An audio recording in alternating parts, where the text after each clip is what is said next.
Jim, this is my show. We've talked about a lot of things. I don't want to do too much about this, but there are things we need to discuss.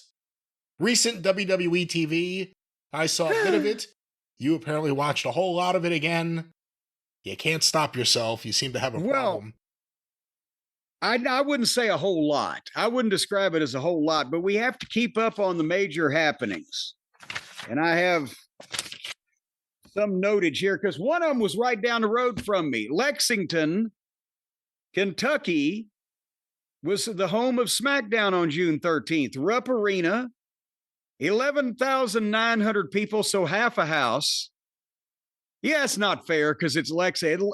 Rupp Arena is a ginormous facility to have in a place the size of Lexington, but they had 12,000 people, but that's actually legitimately right at 50% of capacity. When's the King of the Ring going to be over with? When do we get rid of that thing? When is that? What date does that happen? WWE has now embraced a lot of the things that I hate in AEW. Non-stop tournaments, non-stop multi-man matches, non-stop four-way matches. That was SmackDown was four-way matches. 2 men's matches, 2 women's matches, with the winners then going to the semifinals and the the King of the Ring. But again, how original! Christ on a cracker! We know you have to fill programming time, but Jesus, can you just regular matches? Just have 4 guys go fucking 10 minutes apiece in 2 singles matches instead of 4 guys in a 4-way going half an hour. Like, give me some fucking variety, anything. But it's every promotion. We're going to lead to a tournament by having a multiple man match, and then sometimes the tournament is full of multiple person matches.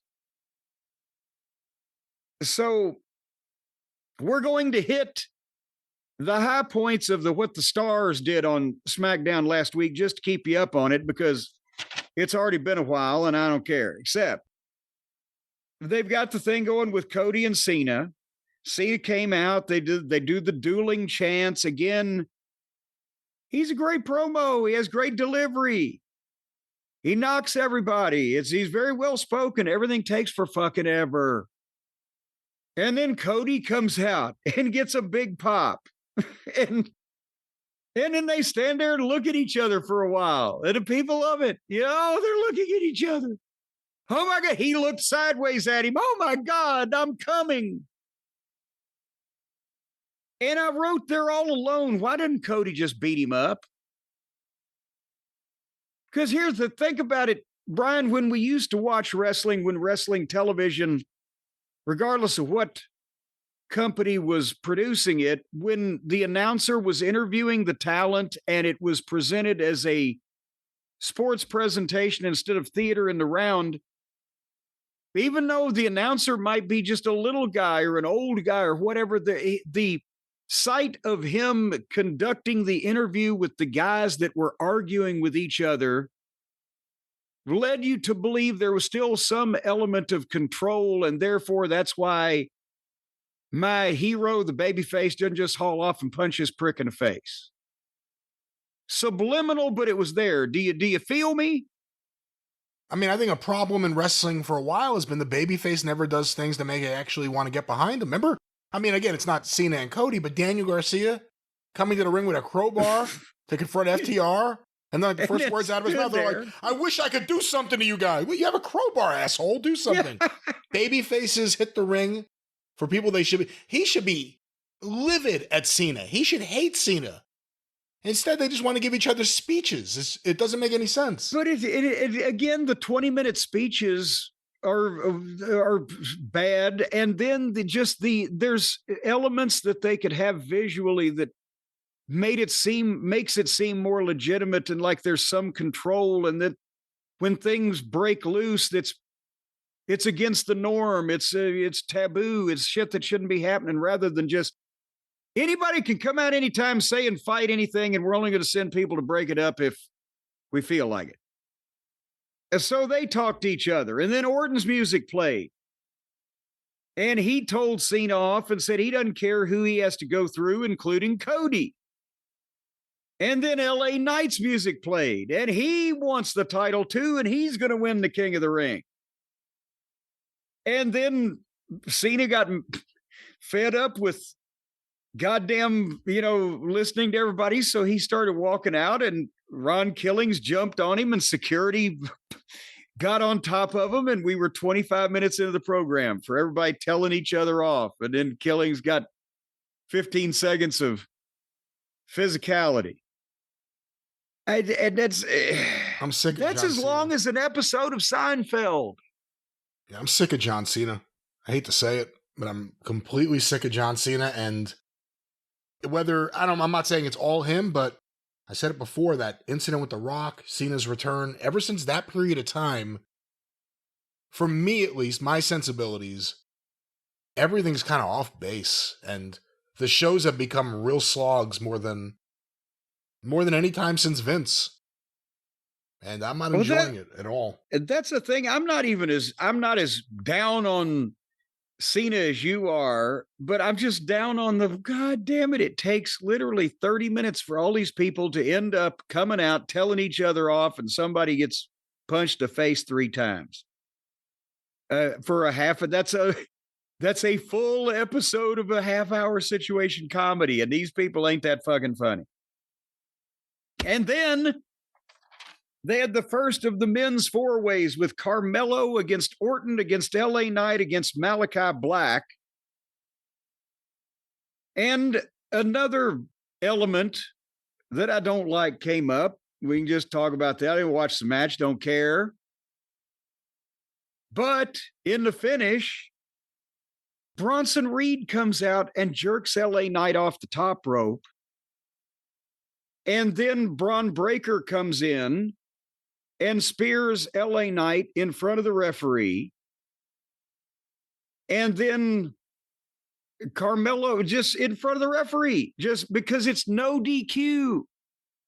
And then I saw the referee can't do anything but stand there and look like a fucking idiot.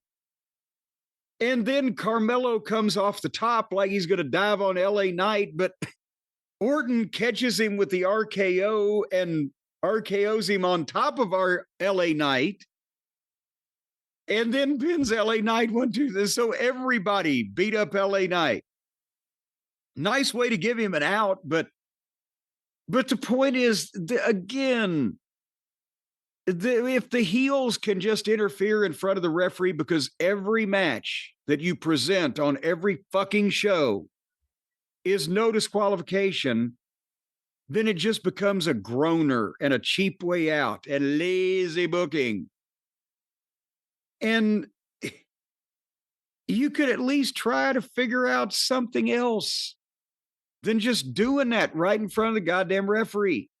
Teach your talent how to perform complicated finishes with Swiss watch timing.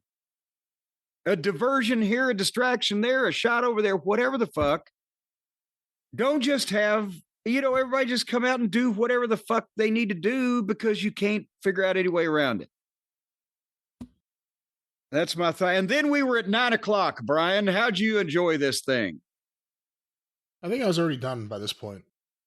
Then they're training me. I don't have to watch these shows. I can just watch the pay-per-view. They'll catch me up on everything that took 4 hours to do. And whenever I watch these shows, I end up getting mad. I watched a bit of Raw we'll talk about.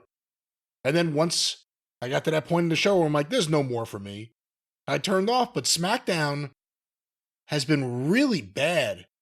Ever since, really, I mean, another thing we probably don't talk enough about, if you think about it, since the end of the Bloodline, how much of that show was eaten up by the Bloodline arriving, the Bloodline having drama in the back in their locker room, Heyman teasing something with someone, the Bloodline getting seafood, and then the Bloodline come out at the end of the show. There's nothing to hold the show together right now. It's just, hey, let's put a bunch of stuff out there. Everyone has a 4-way. You get a 4-way, and you get a 4-way. It's not a good show. And Cena, like I said, I like the way he screams and gets angry, but then he goes for 10 minutes, and nothing leaves you wanting more. you feel like you've seen it all. And then he comes out and does another promo. It's like, yeah, this is kind of the same complaints he had last time. Well, now he's coming back out here in a minute. I know. He can't stop. You know? They can't stop. Because people weren't sick enough of the first segment. Let's give him more Cena.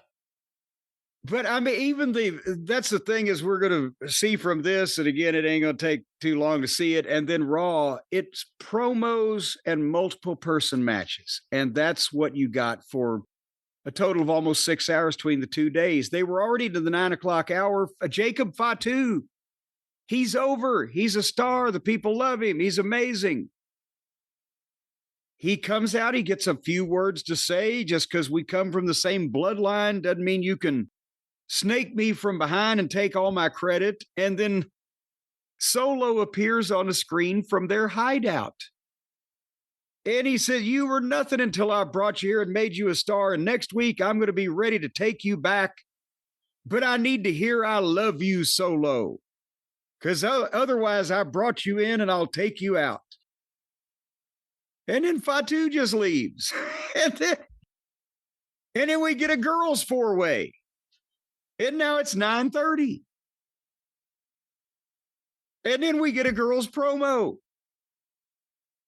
And Naomi and Tiffy and the fridge.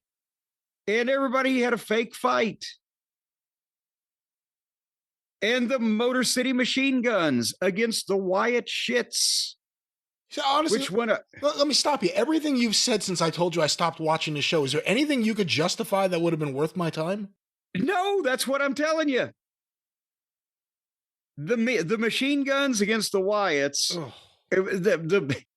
The Machine Guns are fine. The Wyatts are horrible. They went 100 miles an hour to complete silence. And they were so bad that, and I mean, not just the gimmick is bad, but they were botching shit up, these guys. They made the guns look bad. And then they fucked up the finish and then beat the guns. But I mean, it was God almighty. They were falling all over themselves. And then we were at 10 o'clock. And again, that's 2 hours already. What the fuck? That's a long time to go to get there with just that, is what I'm trying to say. So then we got to the last thing we need to talk about. At 10 o'clock, Cena goes back to the ring and he's cussing. He says, truth has crossed the line. He's disrespected me too. He's gone too far. And the people are chanting, we want truth. And Cena calls truth out there. And then, like Mussolini, the fans go crazy, singing the songy. Cause it's a cult of, thank God they finally sent somebody out here I might want to listen to. So there comes Punk and Cena's dumbfounded. And this got the biggest reaction of the show. It must be, where were they? They were in Lexington, by God, is Punk country. And they did a good promo again. That both these guys can talk. And Cena took the chance to knock basketball and horse racing. And then Punk tells him off in a very verbose and creative way. And he got to plug Terry Funk and Harley Race and Bret Hart and Eddie Guerrero. But he said, you can't see me. I see through you and I always have. And that's the truth. And then Punk leaves. And Truth jumps Cena again and puts the STF on him. And Punk says, the truth hurts. And there's security pulling Truth off of Cena. But again, we said it's just 20 minutes through the promo. Well done as it was.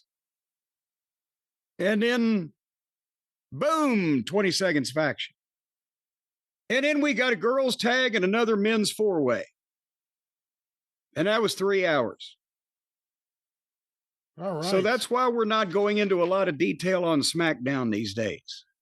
Well, that was SmackDown for the 13th. A wonderful build to this wonderful nightmare show in Saudi Arabia. So the King of the Ring is going to be on the Saudi Arabia Super Show or whatever. What? Well, they have a kingdom. Hold on, let me look up. When is King of the Ring? Are they going to have the Sheik of the Ring? Put your camel to bed. King of the Ring. King of the Ring. Where the fuck King is of the the actual? Ring. This is the history of King of the Ring, not this year's. Here we go. King of the Ring will be in Jeddah, Saudi Arabia, on May 25th. Wait, what? No, that was last year. Doesn't have this year's listed. What are you looking at? Wikipedia. Hold on. Well, look at WWE.com. Wouldn't they be telling us where their goddamn...